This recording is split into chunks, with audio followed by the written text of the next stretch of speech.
What's up, guys? Welcome to our reactions to EA E3 2017 press conference, the first press conference of the year. Number one. Free. So let's just say it right now. Best press conference of E3 so far. So far, they've killed it. They came out swinging.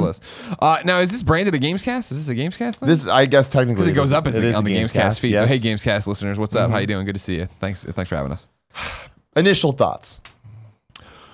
It was what we expect from it's what EA always is. Yeah. EA always is again, what we're talking about in the pre-show, right, is that they are this giant company. They are super mainstream. They have to appeal to a whole bunch of different people in there. So there was definitely stuff in there. I was like, oh my God, that Madden thing, I wish they would have done more of a long shot. I would have loved to have known more, but I guess I want to play it more than anything. I thought it was cool to have Remy from House of Cards in there.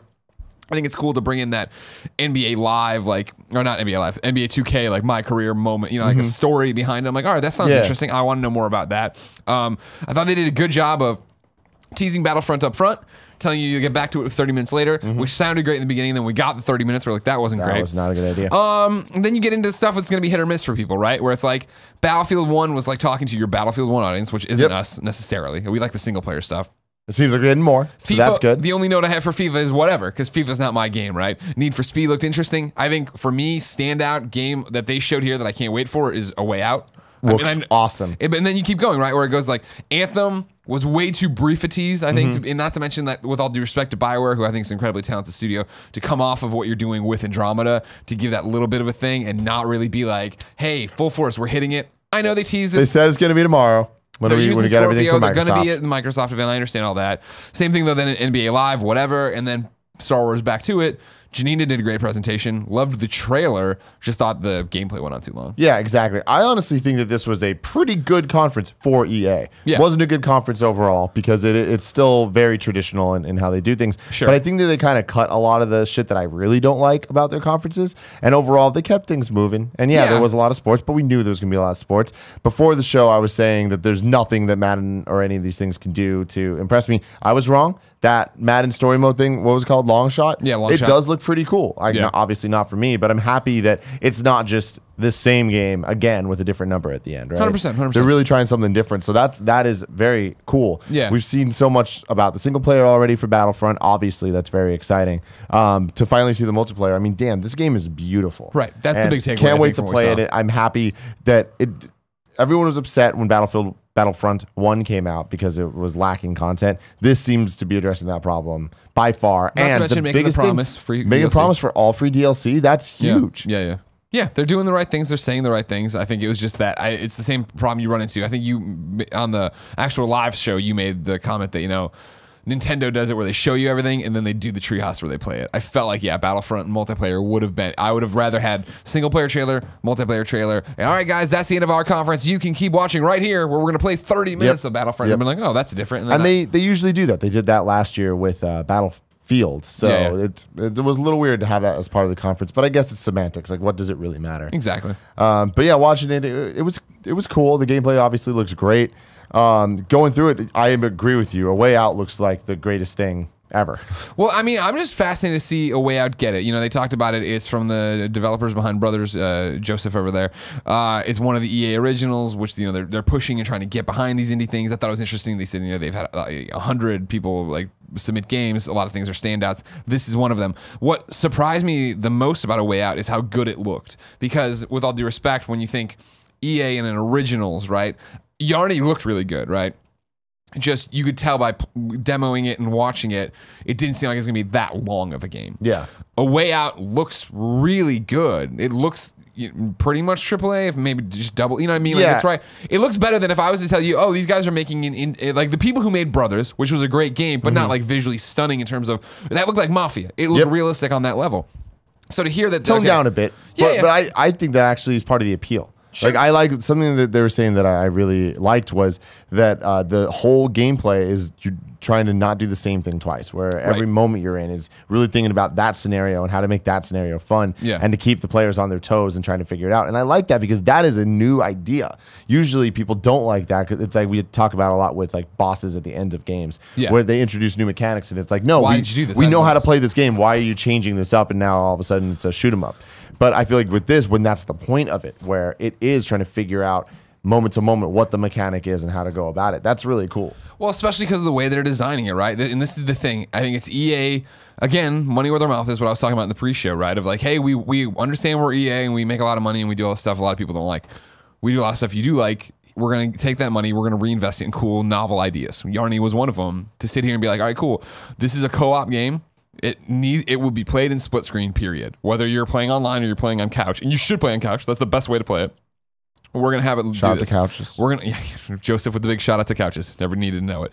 But having it be a split screen co-op game that you can't get out of, that's not what people want to hear usually. Like that appeals to me for sure. It sounds like it appeals to you. Absolutely. Like that sounds like a cool idea of we're going to sit there and do it. For me, I mean, when you can play it online, I'll never play that online, right? Like that is a game I want to be next to you playing or next to Jen playing or next to maybe Candy Andy over there with his sweet ruby red lips playing it that way and seeing what he's up to and what's going on. Yeah. You know what I mean? Like, I think that's a really cool novel concept. I think it's awesome. I enjoy the fact that it does look budget in the sense of it's not going to be this sprawling 20-hour experience. Right. It looks like it's more movie length. Right. And I think that's super cool because do something different with gameplay, do something unique that we're not seeing in a million other places, and really focus on making that experience tight and make it Shawshank Redemption the game. I'm super in. Perfect. Which is exactly what I'd want, right? Yeah, and that's the whole thing of like, I hope it is that it's a 2 or 3 hour game. Yeah. You sit there and you play it one night, you know what I mean? Yep, and it's just, you just have that experience with it. And I'm stoked about that. Yeah, 100%. Moving on from there, so yeah, there was the sports stuff, FIFA, Madden, and NBA Live. Origin, it's free all week for PS4 people, PC people, and PS4 gets a bunch of free games, not all of them. Yeah. I did think it was interesting, to come out and start talking about Scorpio, that they led in with that, you know what I mean? Of like, he was like, hey, show some fabric. Teraflop's going to be very important. Look at what we can do with Madden with it. We are getting more out of it. And then to roll into, talking about what they're doing with BioWare, what they're doing with this Anthem game that looks to be Titanfall-esque in terms of there's giant things you're getting inside of. Yeah, like visually, I still think it looks a lot like Destiny. I saw a lot of people on Twitter saying that too. It'll be interesting if that works for or against them. But not having a little Evolve vibe in there too. Which with some of the monsters. Yeah, with that giant thing that walks through. Yeah. It'll be interesting to see. We know nothing about it. What will we find out tomorrow at Microsoft? But then again, how in bed is Microsoft and EA? Is it just this Destiny thing? Is it just, or I'm not Destiny, I'm sorry. Is it just this Anthem thing? Is it that they just wanted to showcase it? Is that, is there a deeper relationship there? Is it just service level? Because PlayStation was all over a whole bunch of the trailers they popped up. Yeah, especially the Star Wars stuff. I think that we definitely got a preview today of what we're going to be seeing a lot of this weekend and this week, which is, hey, we're mentioning Scorpio. Look at what it can do for the fabric, and that doesn't matter at all. But really, it's about the gameplay. And they keep reiterating the fact that what it does for how it feels is what's important. And we'll see how much they can show us that, not just tell us that come Microsoft's conference. But so far, I mean, I like that Scorpio is not being avoided this early. Oh, 100%. Yeah. Yeah, because you would think that they'd want to. Was it going to be one of those that have a big coming out party where everybody's talking about it, or was it going to be, hey, we're going to be quiet about it and you'll have to see it? Yeah. Going through the Battlefield 1, the name of the Tsar in September. Yeah, looks cool. Yeah, if it seems like there's a story chapter in it, that's exciting to me. All the multiplayer stuff, not necessarily for me, so that's cool. I don't think they did a good job. They talked about that seed thing, the new team for Visionary Experiences. Yeah, exactly. What was it? I feel like you should never waste time on search stage for Extraordinary Experiences Division talking about stuff that doesn't make sense to people. Like find a way to make that clear and concise, or don't do it. Don't do it. It could be a cool thing, but that's not like, I don't understand exactly who the audience is for that.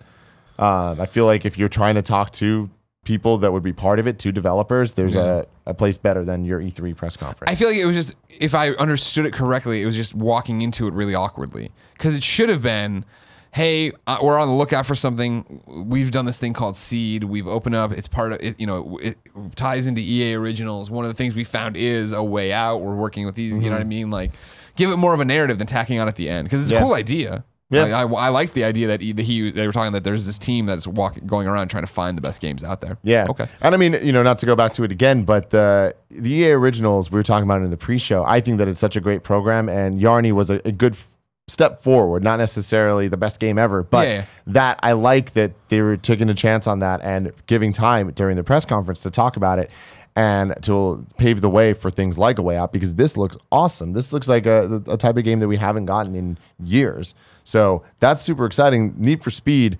I feel like we haven't gotten a Need for Speed in a while, but I'm sure I'm wrong about that because they just come and go so fast. Well, that's the thing, is like so many of them are forgettable. This one, I mean, again, I'm not a car racing guy. It looked beautiful, and like we were watching, I was like, oh, this looks like a Fast and Furious movie. Yeah. Which makes me kind of excited to play it, but I know it'll be that I'm driving off road and being stupid. My problem is, though, it looks so close to Fast and Furious that it upsets me that it's not. And I feel like it's not going to have that heart that the Fast and Furious has. Yeah. And then it just is a generic car action thing where it's like just using no logic at all. And it's just crazy set pieces. They really overused the slow-mo takedown car thing, and that was cool for a while, but I have a feeling that would get old very fast when you're actually playing. It's very fun and cool to look at, but I don't think it'd be dynamic from a gameplay perspective. Yeah. It'll never be as good as airjacking in Wheelman. That's true. Remember that? You climb on top of the roof, you jump off, you do this. Vin Diesel. What up, bruh? Yeah, I mean, that was it. There was a lot of Battlefront 2 stuff. Overall, I think that this conference gave us what we expected.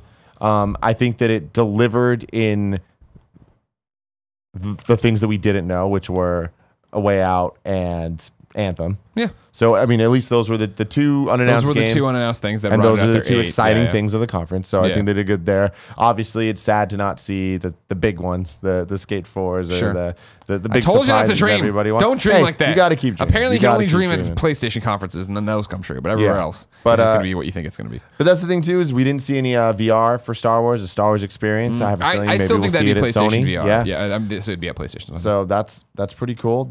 It's upsetting that we didn't see any of Amy Hennig's game, but I get it. That's what we expected. We saw a bit last year, like a very, very small bit. Sure. But enough 2 years ago, right? Was it 2 years ago? When they did like the whole...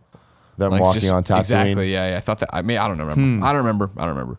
I remember that E3 where they had no games ready, though, and it was all just like, here's what Battlefront's going to be, and here's this other thing we're working on, here's this other thing. I thought it was there. Maybe it was Pretty sure it was last year. Okay.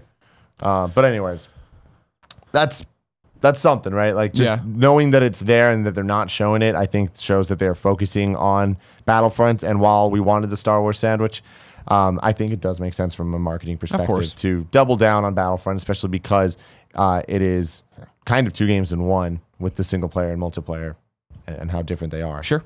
So, yeah, I thought I know it's a weird thing that they moved to this Saturday thing, and a lot of our colleagues are like, oh man, we gotta go down to E3 earlier, blah, blah, blah. It's like, I like that they do it because it does, in the same way we were like figuring out our tech during it, it's the same way I feel like them. I'm just like, hey, we're not going to be, I don't know what EA could ever do at a press conference to win E3. Yeah. Right? And so I feel like getting it out on a Saturday and be like, hey, it's kind of our giant mainstream blast. It's a shotgun approach. You're going to like 3 of the 8 things we shoot at you.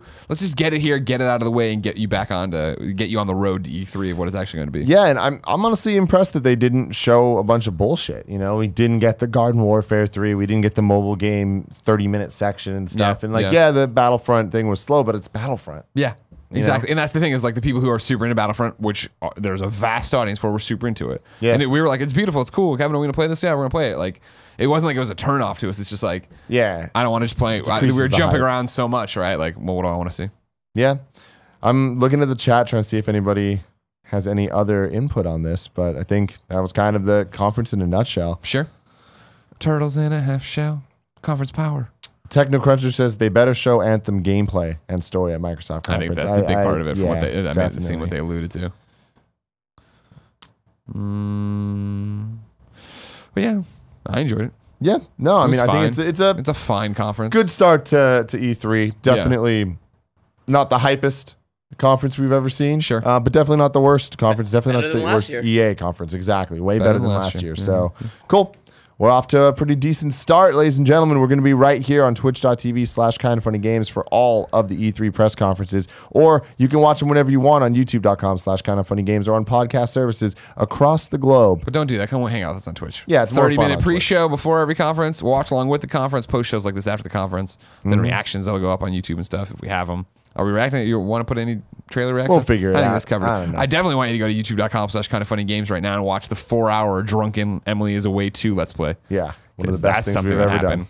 It's a disaster. Do we stop for like 15 minutes to debate Chris Benoit at one point? We do. You have to check that out, though.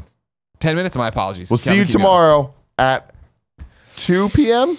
No, way earlier than that. For Microsoft's conference? No, it's way earlier than that, isn't it? Hold on, I'm checking the calendar. I thought we are on. It's 2 p.m. No, you are correct, young man. Right on the money. I'm sorry, I was thinking of Ubisoft. Right on the money. Tomorrow, yeah, 1:30 p.m. Pacific time, Microsoft pre-show. There we go. Yep. See you then. Bye.